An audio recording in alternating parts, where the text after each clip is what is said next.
Live from GCW's Broadcasting Center in New York City, it's GC News. Good evening and welcome to GC News at 7. I'm Johnny Zillion. And I'm Jay Sack. This is the second part of our special coverage of the 2020 U.S. election. We will be covering everything involving the election along with the latest national news. For more information on our broadcasting schedule until Election Day, it's available in the description of each broadcast. Let's get started here tonight.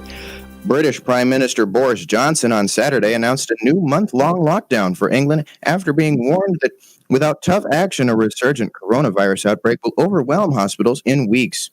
On the day the UK passed 1 million confirmed COVID-19 cases, Johnson made a sudden about-face and confirmed that stringent restrictions on business and daily life would begin Thursday and last until December 2nd. He said at a televised news conference that no responsible prime minister could ignore the grim figures. Unless we act, we could see deaths in this country running at several thousand a day, said Johnson, who was hospitalized earlier this year for a serious case of COVID-19. Under the new restrictions, bars and restaurants can only offer takeout, non-essential shops must close, and people will only be able to leave home for a short list of reasons, including exercise. Activities ranging from haircuts to foreign holidays must again be put on hold. Moving away from the Bullingdon Club, with 3 more days until Election Day, former Vice President Joe Biden still leads nationally and in most key battleground states. The former VP is up roughly 7 to 10 points nationally, according to most polls, and up in Arizona, Florida, Michigan, Minnesota, North Carolina, Pennsylvania, and Wisconsin. President Trump also still holds a slight edge in Iowa and Ohio, virtually in a tie. But any of that could change in the matter of weeks or days. Yes, that is right. But let's move on to something a little outside of the real world frame. Surprising no one, Cyberpunk 2077 has been delayed yet again. In a statement by the publisher, they point to problems with shipping on the current gen, next gen, and PC systems all at once, creating 9 versions of the game. The game is now expected to be released on December 10th, a 21-day delay from the former release day. Coming up, robots are taking over the world, and they're also taking over your Nickelodeon poll. And we'll talk more about the Dodgers winning the World Series. We'll be right back.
Welcome back.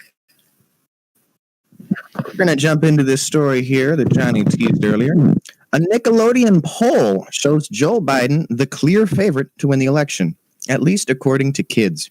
53% of the unscientific poll went to Joe Biden, and 47% went to Donald Trump.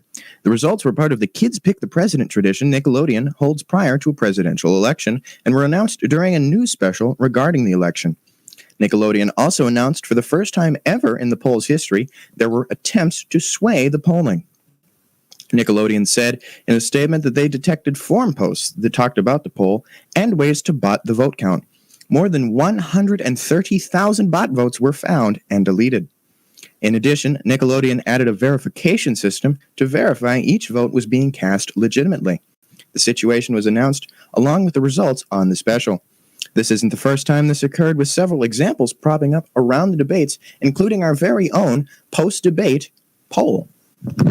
Now, I may be no sports fan, but the Los Angeles Dodgers have won the World Series against the Tampa Bay Rays in 3-1 in Game 6. It's the first time since 1988 that they've clinched this championship.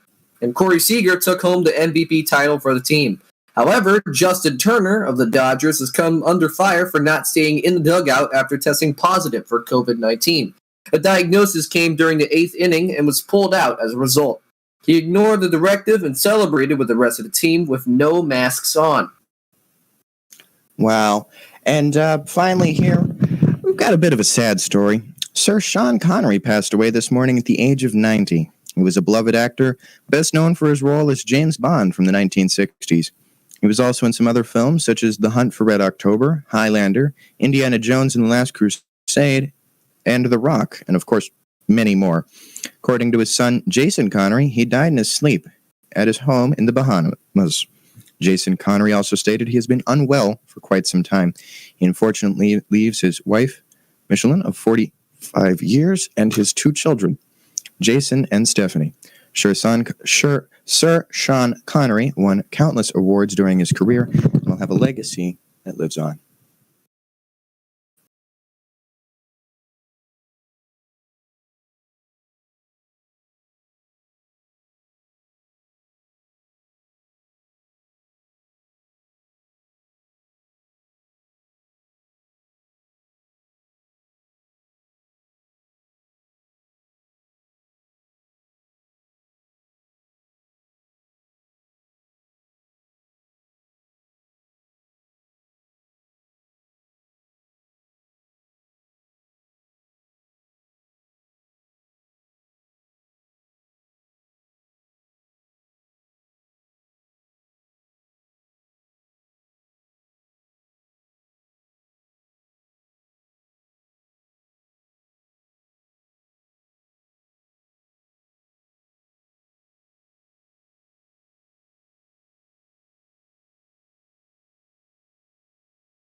Welcome back to the second broadcast of our 2020 election coverage. We're going to throw it over to our GC News political analyst, Jay Sack, for more about the election. Tell us a little bit more about the election.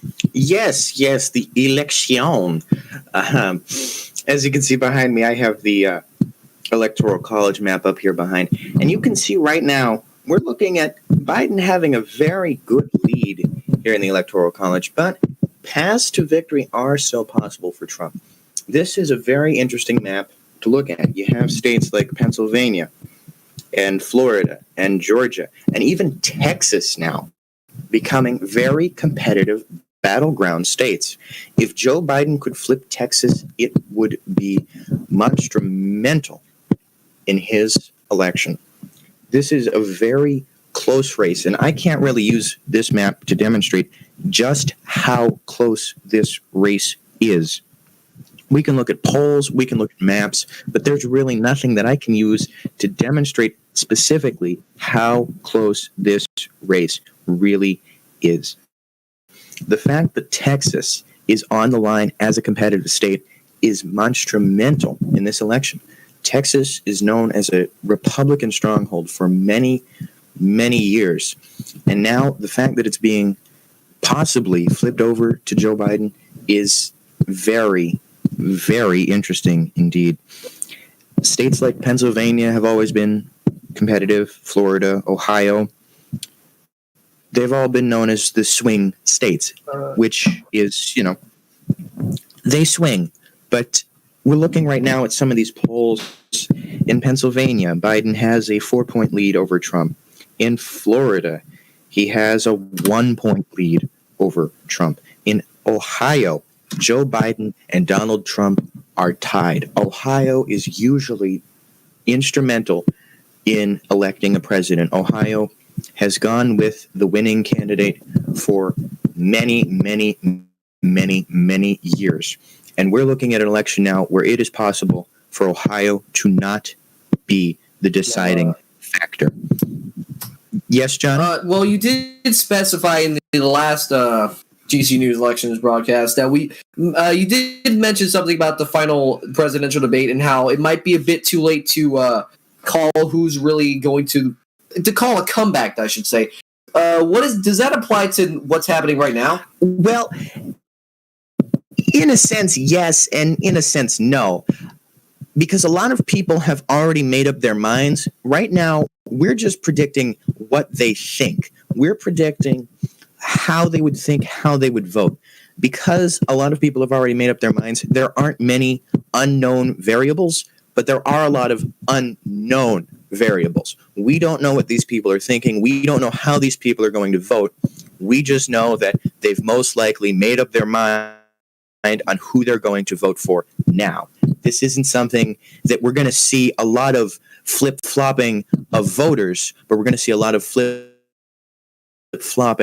of who they're voting for. These voters have already made up their minds, most likely. I'm sure there are a few undecided people out there. However, at this point in the election, either you're voting Republican for Trump or you're voting Democrat for Biden. There aren't that many undecided voters. There are, of course, third-party voters as well. You can vote third-party for other candidates, Libertarian, Green, other parties. There are more than two parties, but most people have already made up their mind between Trump or Biden. And we look at this map, and we can see how close this race is. It's a very divisive race because a lot of people have, they've not spoken to family members over stuff like this. It's a very divisive moment in our country, but we look at this map and we can see that whatever happens on Tuesday, it's going to be something. It will be a close match, and a few states. Pennsylvania, I know, is a really big manufacturing company. They're really big on jobs, and Trump has been pushing for jobs. And you see all these candidates have been heading to Pennsylvania. It's a really, really big state. They need the state as much as they need it. I mean, Clinton really wanted the state, but that just got passed to Trump, and that was what helped him won the election. That is correct. Clinton actually, if you notice in the 2016 election, Trump was in Pennsylvania. twice, 3, 4, 5, 6 times. He was here. He was in Pennsylvania over and over again, strengthening his base within the state.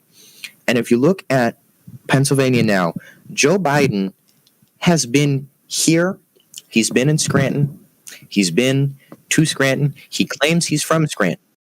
And Pennsylvania is going to be a very interesting case when you look at it. Pennsylvania has a lot of coal jobs, a lot of fracking jobs. You look at Joe Biden's plan, he wants to get rid of coal. He wants to get rid of fracking. You look at Trump, he's talking about clean coal. He's talking about clean this.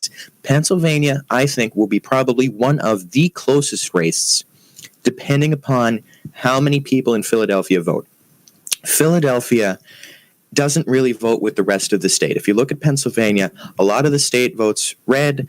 Philadelphia, Pittsburgh, and some of the other larger cities vote blue. And if you look at it, it's all going to come down to how many people in Philadelphia go out to vote and how many people in the red parts of the state go out to vote. It will be a very close match in Pennsylvania. But I'm going to toss it back to you, Johnny, and I think we can wrap this up here. Yeah, it will be a very close race. But unfortunately, that is the news for now. Remember to check the description of this broadcast to find our schedule for the GC News 2020 election news coverage. And also, follow us on Twitter at GCNews_ and subscribe to our YouTube channel to get updated on when we go live and when we're doing broadcasts. So, for JSAC and the rest of our team, we're going to see you all on Wednesday. Happy Halloween and good night. Actually, we'll see you on